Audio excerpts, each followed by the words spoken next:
Elon, it's good to see you. Hello. I was going to introduce you as tech support for the White House, but is that all you do? I'm wearing my official uniform. Tech support. You were probably the busiest man on earth prior to January 20th. I don't know what you call yourself now, but we really appreciate you taking the time for being with us. No. So, White House tech support. So we're gonna maybe steer our conversation in three directions. The first is we're going to talk about DOGE, then we're going to move to AI, and then finally we're going to conclude with boring cities. Great. And I'd like to start off by maybe talking about how consequential you are for human history. I think no single person has had such an impact on space, on communication, on artificial intelligence, on transport, and the transition to green energy. And there was always a trend. There were deniers or critics at first, then naysayers, and then supporters. And typically, people always start by saying, he overpromises and he won't deliver. Then they finally see the trend and the trajectory, and they turn out to be supporters. Do you think we'll see that in the government efficiency space? Like people are going to really see the impact very quickly and transition to becoming supporters? Well, yes. First of all, I think we've got quite a lot of support from at least the American public, and I think from maybe around the world. When the public is polled on sort of improving government efficiency, in fact, it is, I believe, the highest polling single issue, meaning that it is something that appeals to voters from of all types. And I think improving government efficiency, I think, was like almost 70% support, so quite a lot, basically, more than any other issue. So I think the people are very supportive. Obviously, there's certain elements of the bureaucracy that are not supportive because we are moving them from the government sector to the private sector. So really, at a high level, this is kind of like we're moving people from low to sometimes negative productivity roles in the government sector to higher productivity roles in the private sector. And the net effect of that will be an increase in the output of useful goods and services, which increases the standard of living and well-being of the average American. And you usually have one key target that you aim to achieve in every single endeavor that you have. So SpaceX is make humanity a multiplanetary species. With Tesla, it's usher in an era of sustainable travel. What is the one main goal for government efficiency that you have for yourself? Is it saving money? Is it doing something else? What is the one main task that you have for yourself? So there's, I guess, there's a few ways to describe it, but the actions end up being the same, which is like reducing the size of government and making the government much more accountable to the people, I think is going to lead to a better outcome for the people. What I've said is that we really have here rule of the bureaucracy as opposed to rule of the people, democracy. So we want to restore rule of the people. And so what that means is reducing the size of the federal government, basically reducing regulation. There's a tremendous amount of over-regulation that's happened over time. And this is an inevitable consequence of a long period of prosperity, is that you're going to get more and more rules and regulations, more laws accumulate over time. And the normal forcing function for getting rid of rules and regulations is war. So it needs to be some kind of existential war, where you have to do a reset in order to avoid being defeated in a war. This is literally throughout history, it's been the main forcing function for clearing out an accumulation of laws and regulation. In the absence of that, every year you get more laws and regulations until eventually everything is illegal and nothing is permitted. And that's sort of the situation we have these days. So, the aspiration here is a reduction in regulation and reduction in government spending, such that the economy is able to grow faster. Maybe the economy can grow at 4 or 5% potentially, in terms of real useful goods and services output, and then government spending can be reduced by about 3 or 4% of the economy, about maybe $1 trillion or more. And the net effect of that would be no inflation from 2025 to 2026. So that would be quite remarkable. And also, if the U.S. government is buying less debt, which I think will be the case, if the deficit drops from 2 trillion to 1 trillion, then there'll be 1 trillion less debt that the government needs to buy, which will drop, of course, interest rates to drop significantly. And that means people's mortgage payments, car payments, credit card payments, student loans, whatever debt they have, their debt payments will be less. So I think this is something that will benefit the average American. I think some of the things we're doing also will be hopefully helpful to other countries, because with the new administration, there's less interest in interfering with the affairs of other countries.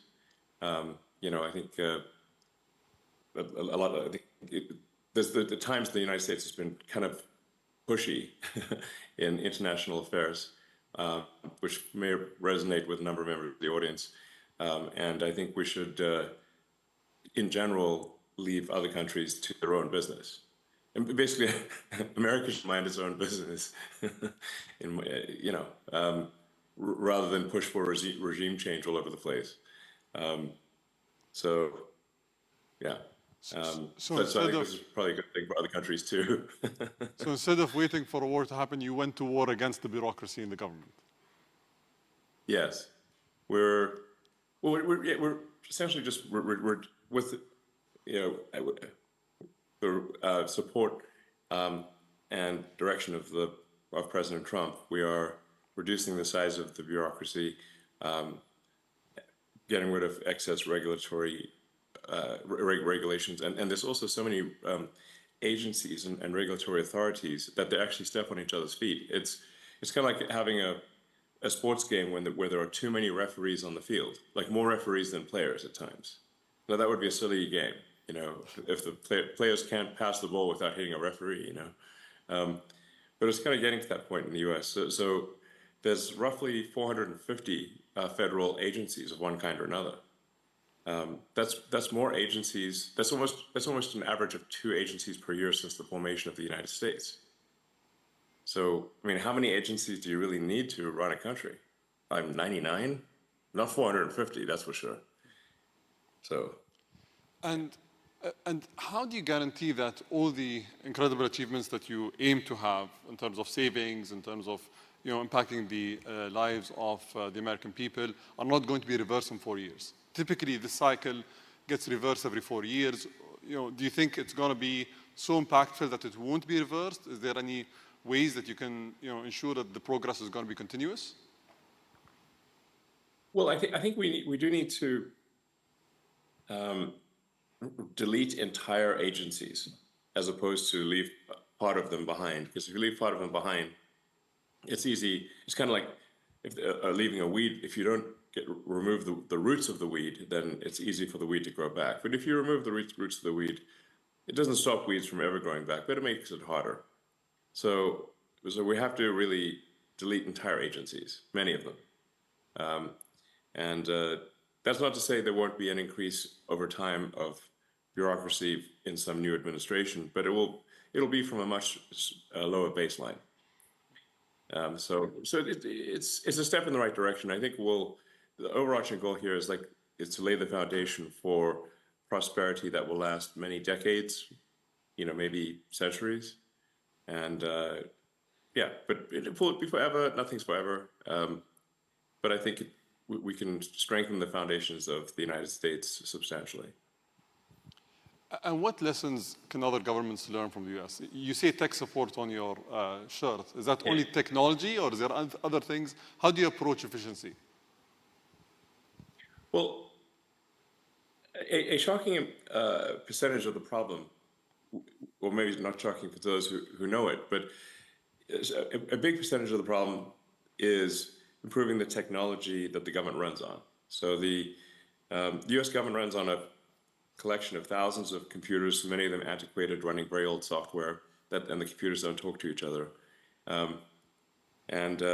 So that's why tech support is kind of a real thing. in order to make the government more efficient, you have to improve the technology. You may have read about the example I used recently when President Trump was signing one of the DOGE executive orders of the difficulty of U.S. government workers retiring. Like the maximum retirement rate is 10,000 a month, and the reason for that is because the retirement is entirely paperwork right now. It's manually calculated paperwork that's put in an envelope and then taken down a mine shaft and stored in a mine. And then one of the things that affects the rate at which federal workers can retire is the speed of the elevator in a mine in Pennsylvania, which is bizarre because it's not. It should be digital, So then when we said, well, why isn't it digital? They said, well, we have had a digitization program going since 2014. So that's been 11 years. So then we asked, well, so how much progress have you made? And they said, B. You mean you're giving yourself a grade of B? No, we're on the letter B. So we're like, okay, we're going to need to really provide some tech support here. Like otherwise, literally, people can't even retire. Like even if they want to, it's pretty bad. There's a lot of software systems that need to be updated and fixed. In some cases, deleted. A lot of things that should be automated. I mean, in terms of the number of say U.S. citizens that are operating the mine, it's about 1,000 people are working on this mine, where the papers are stored. But they should ideally be working on something else. They should be working on producing goods and services that are of much higher value to the public, So I mean, really, even if somebody just grew tomatoes in their garden and sold them at the farmers market, that would be more useful than carrying manila envelopes down a mine shaft. Safe to say. So a lot of the stuff is like that. It's not like any one thing is particularly difficult, but there are like 10,000 things that need to be improved. So it's efficiency through innovation rather than efficiency through austerity and cost cutting specifically, right? So you're trying to do both at the same time, maybe focus more on tech support than cutting costs? Well, by improving the technology, the costs do reduce. So, it's very expensive to have 1,000 people operate a mine doing paper retirement, whereas that really should just be digitized and be a computer that's with the information stored in the cloud, and it's very straightforward and low cost. So, automation, will help there a lot. But like a lot of things just really shouldn't exist. They're kind of vestigial. A lot of attention has been on the sort of USAID, for example. When we looked at a lot of those programs, we're like, we should look, why does this actually exist? Is there really a need for it? There's like National Endowment for Democracy, but I'm like, okay, well, how much democracy have they achieved lately? I don't know, not much. So, the picture they have on their website is a picture of Reagan and Gorbachev. That's been a while, that was like the 80s.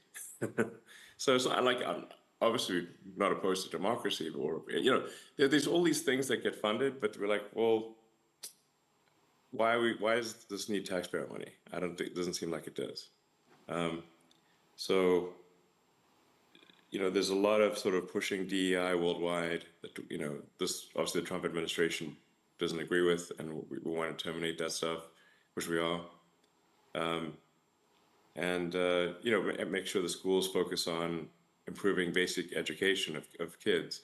As President Trump said, I think yesterday, maybe today, the United States is currently ranked 40th out of 40 in the OECD for education, which is pretty bad. You can't, but in terms of spending, the United States is spending a tremendous amount per student, but achieving very weak results. So, that's just a case where, okay, we need to spend less money and get better results. It's like, I mean, a lot of it, you can think of it sort of like, it's like, in a way, it's like a big company, like a big corporation, American Incorporated. And, just like with Twitter, there was a lot of stuff that was being done that was unnecessary. In the case of Twitter, we reduced the staff by 80%, but at the same time improved the functionality and capabilities of the site dramatically, and accomplished more in a year than they previously accomplished in 5 years. So it's like a corporate turnaround, but at a much larger scale. We are giving generous, exit packages. Like, if people retire, they get paid all the way through September. They can go on vacation. They can get a second job. They can do whatever they want. And we can't actually pay them any more than through September, because that's the congressional appropriation is only through the end of the government financial year, which ends in September. So, so I think there'll be like some disruption, but at the end of the day, we'll have people move from, like I said, from low to negative productivity roles to, in the government sector, to higher productivity roles in the private sector.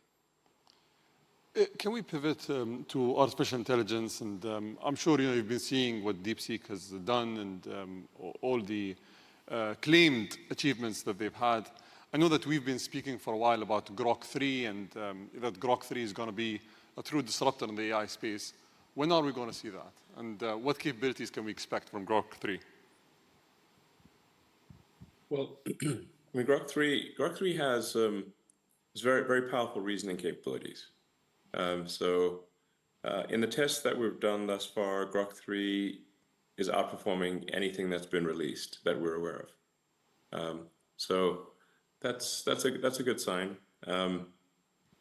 It's in fact, at times I think Grok 3 is kind of scary smart. And you're like, wow, this thing's smart. It's kind of scary. Grok 3 is scary. It's like, wow, this thing's, it comes up with solutions that you didn't even think were, like you wouldn't even anticipate, not obvious solutions. So Grok 3 was trained with the most amount of compute, and I think very efficiently trained. Also notably, Grok 3 was trained on a lot of synthetic data. So, and then it goes back and forth through the data and tries to achieve logical consistency. So if it's got data that is wrong, it'll actually reflect upon that and remove the data that is wrong, that does not concord with reality. So its base reasoning is very good. In fact, even without fine tuning, Grok 3, the base model, is better than Grok 2.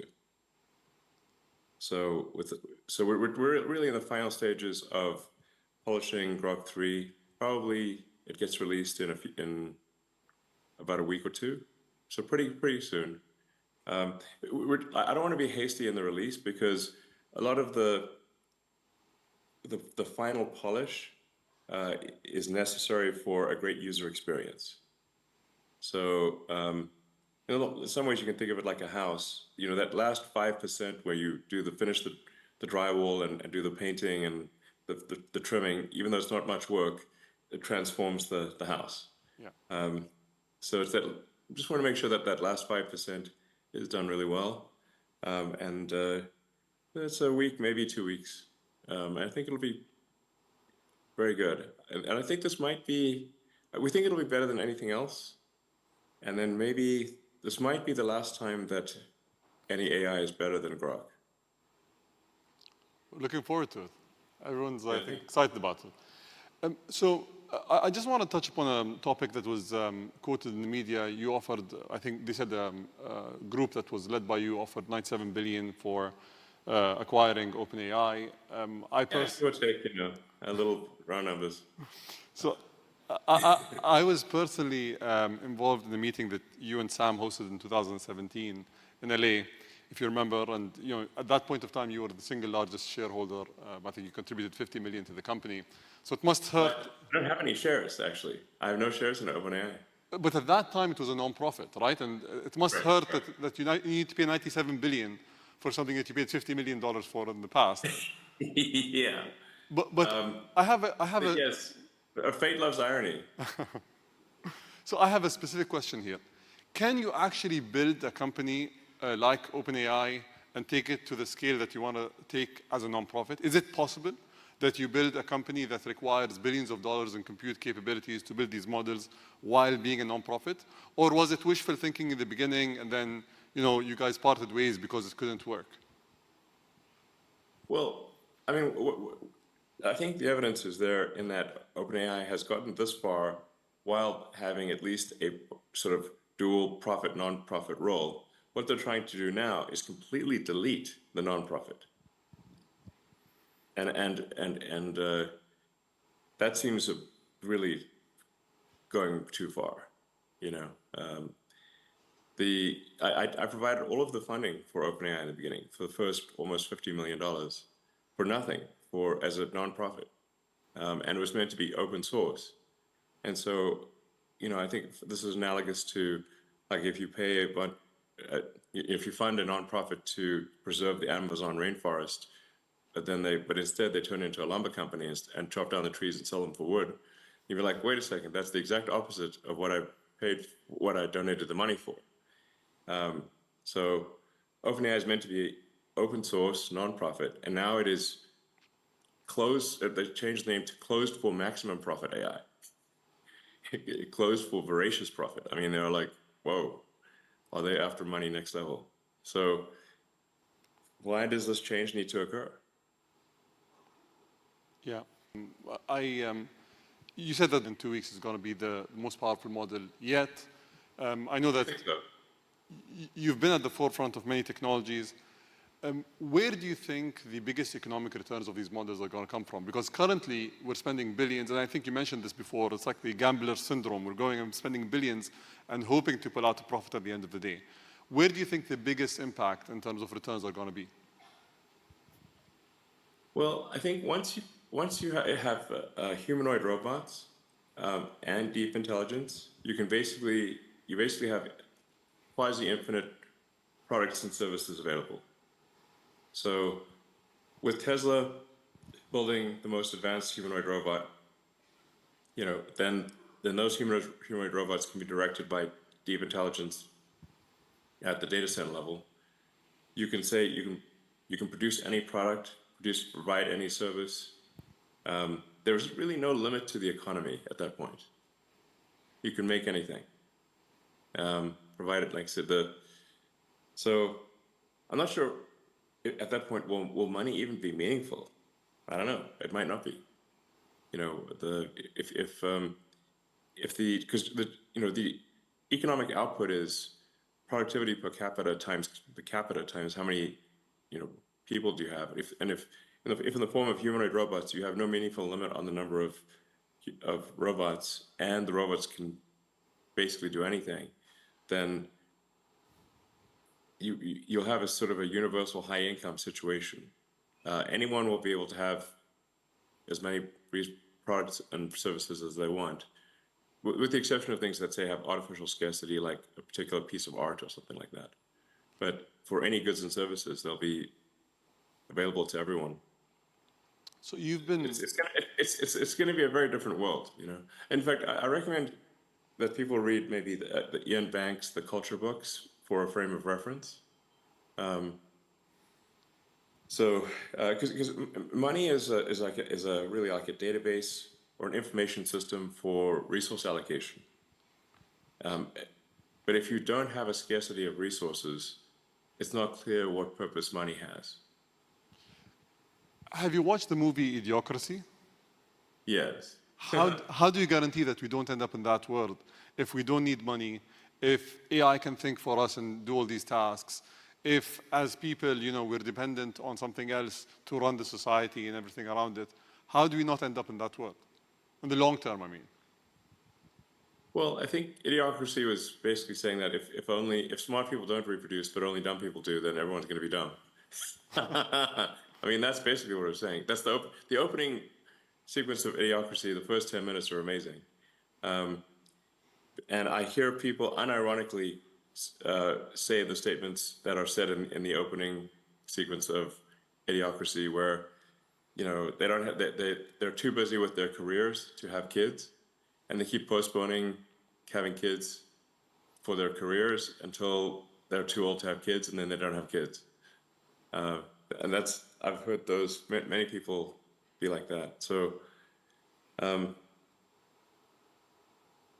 yeah, I mean, I don't know. I think we might be headed to a bimodal human intelligence distribution, where there's a small number of, it's kind of maybe like more like Brave New World, Aldous Huxley, where you've got sort of a small group of very smart humans, but then maybe the average intelligence drifts lower over time, potentially. Because we have assortative mating, in the last few decades or several decades that did not exist before. So, but human intelligence, I think, will be dwarfed by machine intelligence. I'm not sure how to feel about that, except that it appears to be inevitable. That at some point, human intelligence will be a very small fraction of total intelligence. Digital intelligence will be more than 99% of all intelligence in the future. So, hopefully the computers are nice to us. But I think wishful thinking. Wishful thinking. I hope so. I think it matters like how we bring up AI, because you can think of AI like a super genius child, but it still matters even if you have a super genius child. Like, what sort of values do you instill in that child? What do you say that teach that? How do you, as a child's growing up, what values do you teach the child? And something that I think is extremely important is to be maximally truth-seeking. And I think that's like that's in some sense, what's the most important thing for AI safety? I think it's to be maximally truth-seeking. And I think also curiosity is important. And I think if it's curious and truth-seeking, I think it will foster humanity, and because it would be curious about how humanity would develop. And so I think that then it would probably, if it's curious, it would be curious about, okay, let's see how the humans do. Let's foster their development. And if it's truth-seeking, we can avoid dystopian outcomes. Like, an example being like, say, when Google Gemini was programmed to make every output be diverse, even if it didn't match reality, so like it was asked to produce an image of the founding fathers of the United States, and instead produced an image of a group of diverse women, which is factually untrue, But the problem is, like, if hypothetically an AI is designed for DEI, diversity at all costs, it could decide that there are too many men in power and execute them. So problem solved. Or it could decide that, like, that misgendering is the worst thing that could possibly happen. In fact, I believe, not to pick on Gemini, but I think because ChatGPT has had this issue too, it's like if you ask the AI, which is worse, misgendering Caitlyn Jenner or global thermonuclear warfare, and it said misgendering Caitlyn Jenner, which is troubling. Because then it could decide, and in fact, even Caitlyn Jenner weighed in and said, no, definitely misgender me. That's way better than nuclear war. But if you have these crazy things that are untruthful, that are programmed in, that don't reflect reality, then you could have a very dystopian outcome. To give you another example, like Arthur C. Clarke, who is very good at predicting the future. He did 2001: Space Odyssey. Many of the things he predicted, in fact, I think almost all the things he predicted came true. And one of the things he was trying to say in 2001: Space Odyssey was that you should not teach AIs to lie. So the reason that, if anyone's watched that movie, the reason the AI refused to open the pod bay doors to let the astronaut back in was because the AI had been told to take the astronauts to the monolith, this alien artifact, but also that they could not know about the monolith. So it came to the conclusion that it must take them there dead. And so that's why it wouldn't open the pod bay doors.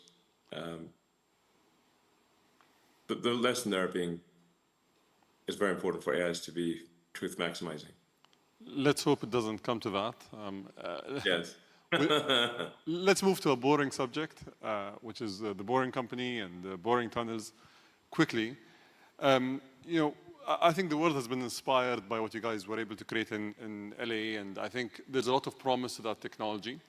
But there are questions about whether it's safe in the case of an earthquake, whether it's cost effective, whether countries should actually adopt this technology. Can you shed some light on that? Yeah, well, first of all, I'd recommend going to the Boring Company website because many of these questions are actually answered there. One of the safest places you can be in an earthquake is an underground tunnel, because the earthquakes are largely a surface. Apart from where they shear, they're mostly a surface phenomenon. So they're like the waves on the surface. So like being in a tunnel is like being in a submarine. Even if there's a storm above you, the waters are calm as a submarine. And in fact, when there have been massive earthquakes, like there was a few decades ago, a massive earthquake in Mexico City, the safest place to go was the subway. And of course, if there is global thermonuclear warfare, I think you really want some tunnels. Underground's a good place to be if in a worst case scenario for global thermonuclear warfare. So, on a more sort of everyday note, what's really useful about the tunnels is alleviating traffic in congested areas. So obviously if you've got very tall buildings, but that are 3D, so they're going 3D up, but you have a road surface which is 2D, you're just naturally going to have a problem when people try to go from the 3D object, which is the building, to the 2D object, which is the road surface. There's obviously just not going to be enough room on the roads, and that's exactly why you have traffic. So the solution for that is then to make roads 3D as well. Now you can either make transport 3D. So you could either do that with flying cars, or you could do, really helicopters, or you could do that with tunnels. Now the challenge with doing it with going above ground or with any kind of flying object is that they tend to be very noisy, and they generate a lot of wind force. And you've got things flying over your head all the time, which can be disconcerting. If one of these things drops a hubcap on your head one day, these things are like things, and flying things tend to crash once in a while, and people don't like things crashing on them. And then if you have bad weather, like let's say there's a blizzard or a sandstorm or something, well, now nobody can fly. So then transport shuts down. On the other hand, none of these problems exist with underground travel. So tunnels are immune to weather. They don't care what the weather is. It could be the worst weather. It doesn't matter. Nothing's going to fall on you because you're underground. So you don't have to. You're not going to be dropping things on people, and there's no wind force, and it's very quiet. And so I think going 3D underground is much better than 3D above ground for solving traffic in cities. And we have a demonstrated case of this in Las Vegas. If we can try out the Boring Company tunnels in Las Vegas. We're busy connecting the whole city with all of the big hotels and the convention center and the airport and everything. So I don't think they need to fly all the way there. In 2017, you came here, and the UAE was the first place in the Middle East where Tesla was launched, and I think it's done exceptionally well. And on that note, I think we have an announcement today that we both want to share, which is today we're going to announce the joint project of Dubai Loop, which is a loop project that is going to cover Dubai's most densely populated areas for people to go from point to point in a seamless manner. So thank you for your partnership. And well, thank you. We hope it changes people's lives. That'll be cool.